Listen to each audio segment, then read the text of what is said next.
खुद पर ध्यान दो, लोगों पर नहीं। एक बार की बात है, एक लड़का था, उसका नाम सबल था, जो नगर में रहता था। वह अपने जीवन से बहुत निराश था। उनकी निराशा का कारण यह था कि वह अब तक अपने जीवन में कुछ नहीं कर रहा था। उसके माता पिता उसे ताने मारते थे कि आपके सभी मित्र कुछ न कुछ कर रहे हैं, लेकिन आप अभी भी घर बैठे हैं। दोस्तों के बीच भी अक्सर उनका मजाक उड़ाया जाता था। वह कहीं जाता तो लोग उससे पूछते कि आप क्या कर रहे हैं। उसे यह बताने में भी शर्म आ रही थी। वह कुछ नहीं कर रहा था। धीरे धीरे उसने रिश्तेदारों से मिलना जुलना कम कर दिया और लोगों से मिलना भी बंद कर दिया। वह ज्यादातर समय घर पर ही रहता है। वह अकेला रोता है और भगवान को कोसता है और अपनी किस्मत को दोष देता है। अब उसे अपना जीवन बोझ लगने लगा था। कभी कभी वह सोचता कि कब वह कुछ करने के योग्य बनेगा, और फिर वह सोचता कि जिंदा रहने से अच्छा मर जाना है। एक दिन वह अपने नगर की एक गली से गुजर रहा था। तभी उसने देखा कि एक उपदेशक दुख और परेशानियों पर उपदेश दे रहा है। वह भी उसी भीड़ में सबसे पीछे बैठ गया और गुरु के प्रवचन सुनने लगा। उपदेशक कह रहा था, दुख एक शिक्षक की तरह है जो हमें जीवन की सच्चाई दिखाता है और हमें जीने का सही तरीका सिखाता है। आप चाहें तो जिंदगी जीना भी सीख सकते हैं।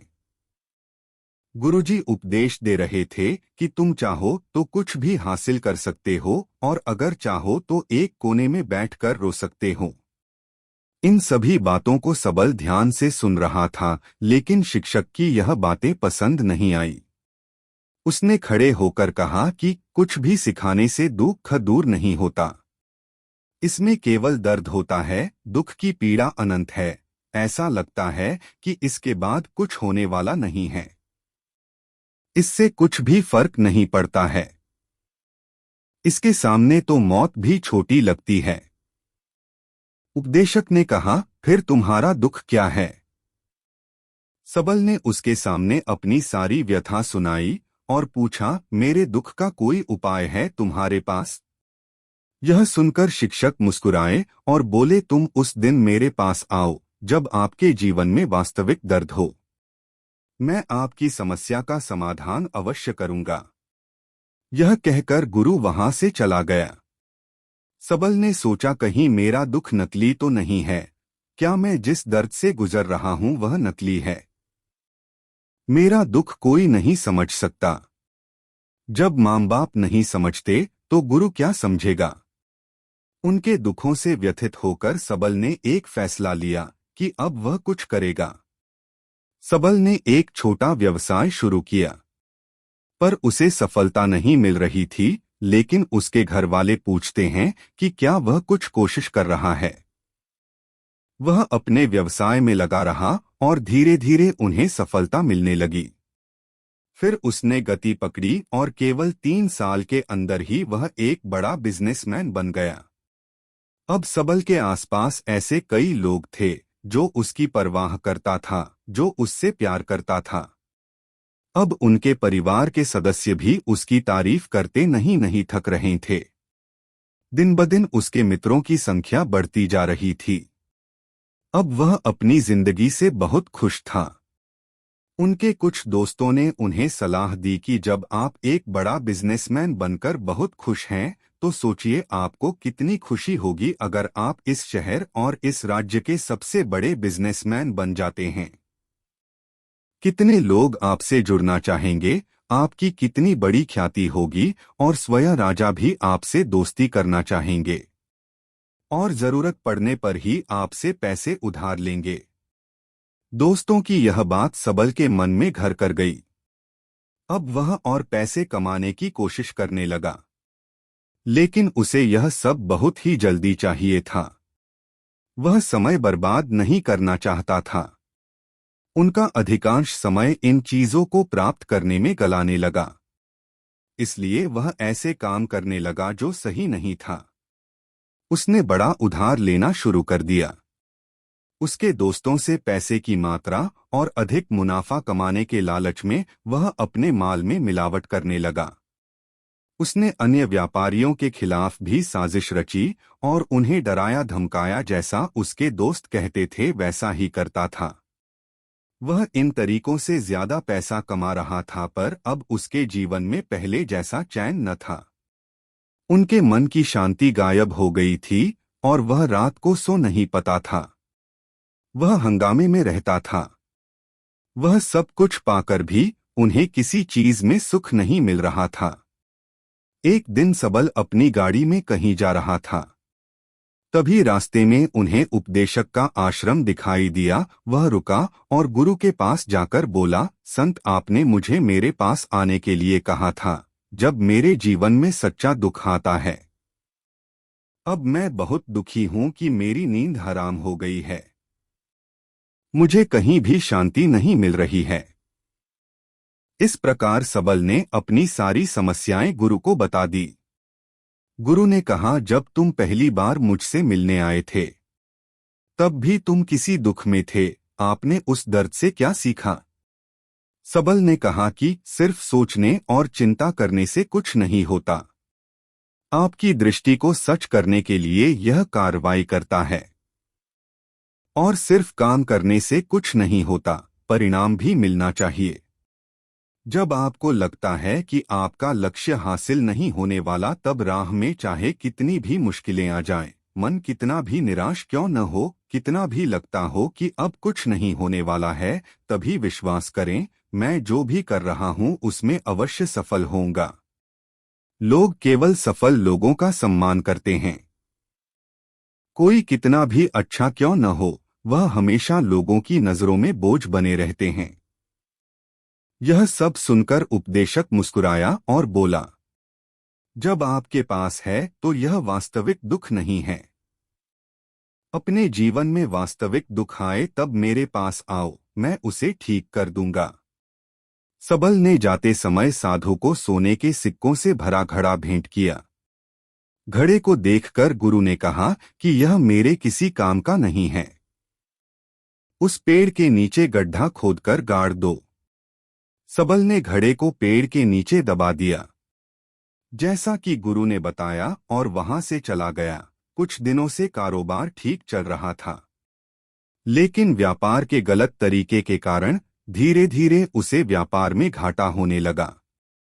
उसकी सारी दौलत धीरे धीरे खत्म होने लगी और एक दिन ऐसा भी आया जब उसके पास कुछ भी नहीं बचा और उस पर कर्ज का बोझ चढ़ गया था, परंतु वह निश्चिंत था, क्योंकि उसने अपना सारा कर्ज अपने दोस्तों से लिया था।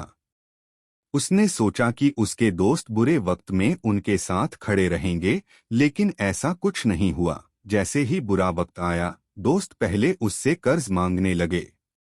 अगर उसने कर्ज नहीं लौटाया, उन्होंने उसे जान से मारने की धमकी भी दी। उनके सभी शुभचिंतक और प्रियजन उससे दूर हो गए। उसके दोस्त जो उसके साथ मस्ती किया करते थे, अब उससे दूर भाग रहे थे। उसका परिवार उसकी गलतियां और कमियां गिनने लगा।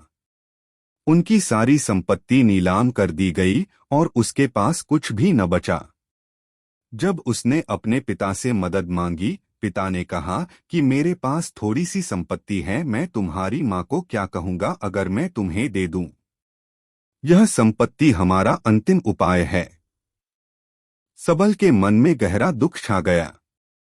उसके आसपास कोई नहीं था जो उनके दुख को समझ सके, जो उसे संभाल सके। जनता के इस विश्वासघात के कारण वह अंदर से टूट चुका था। वह सोचने लगा कि अब जीने का क्या मतलब है, अब मौत ही मेरा सहारा है। वह आत्महत्या करने के लिए पहाड़ी पर जा रहा था, तब से उसे याद आया कि उस शिक्षक ने उससे कहा था, मेरे पास आओ जब तुम्हारे जीवन में वास्तविक दुख हो। सबल गुरु के पास गया और अपनी सारी व्यथा सुनाई। आंखों में आंसू लिए उसने कहा, हे गुरु जी, मेरे दुख का निवारण कीजिए। गुरु ने कहा, जब जीवन में असली दुख होता है तब मेरे पास आ जाना, मैं इसे जरूर ठीक करूंगा। सबल ने कहा कि ये क्या हो रहा है, मेरी जिंदगी में अभी दुख नहीं है, तो आखिर असली दुख क्या है? गुरुजी ने सबसे कहा कि पहले आप मुझे बताओ, आपने अपने दुख से क्या सीखा। सबल ने कहा कि मैंने वह सीखा जो लोग हमारे जीवन में आते हैं वह हमारी सफलता और प्रगति के कारण वो हमें धोखा जरूर देंगे, क्योंकि बुरे समय में वे हमारे साथ नहीं खड़े होंगे। वे अच्छे समय में ही हमारा फायदा उठाएंगे और बुरे समय में हमें छोड़ देंगे।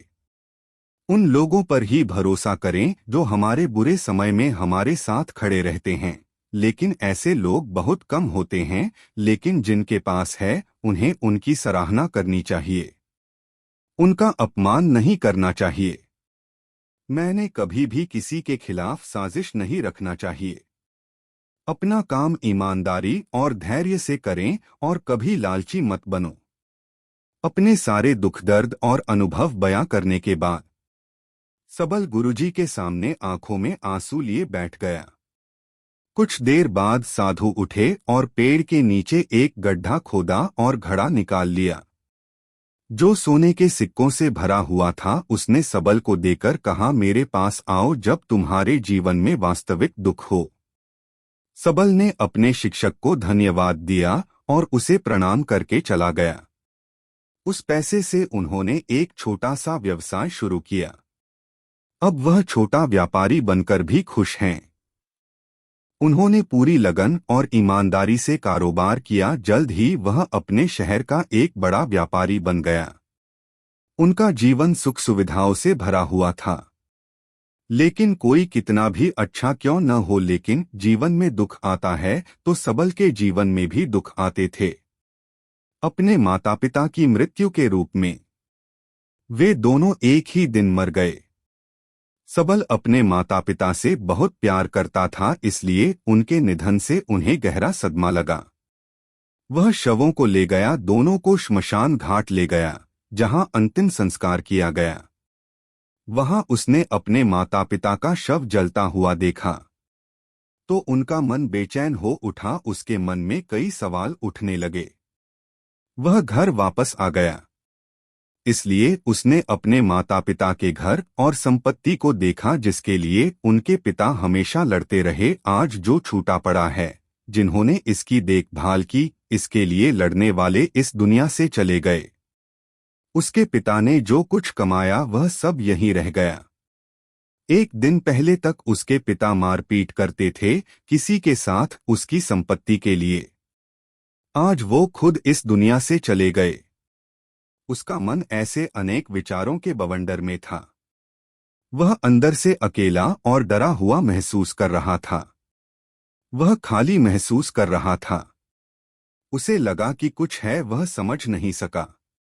इसलिए वह गुरु के पास गया। उसे देखकर गुरुजी ने कहा, क्या जीवन में कोई दुख है?